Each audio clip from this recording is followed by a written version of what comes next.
ও,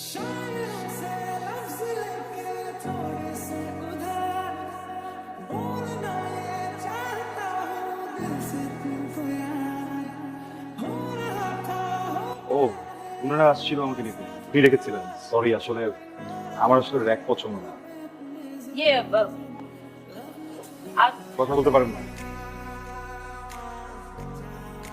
sorry sorry, আমি আমি sign language পারেন সাইন ল্যাঙ্গুয়েজ? আমি তাহলে সমস্যা কি? হ্যাঁ, ও তুই নেতাই গেলি, কোনো কিছু বলতে পারবি না। দোস্ত আমার মানে গলা দিয়ে ছিল না ওর সামনে আমি ঠিক আমি আমার তো কিছু করার কথা ছিল না ওরে। তার কথা ছিল তো। রাইট, মারা কথা বললাম না কেন?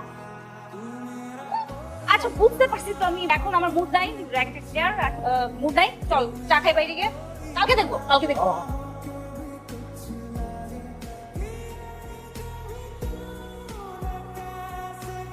বল।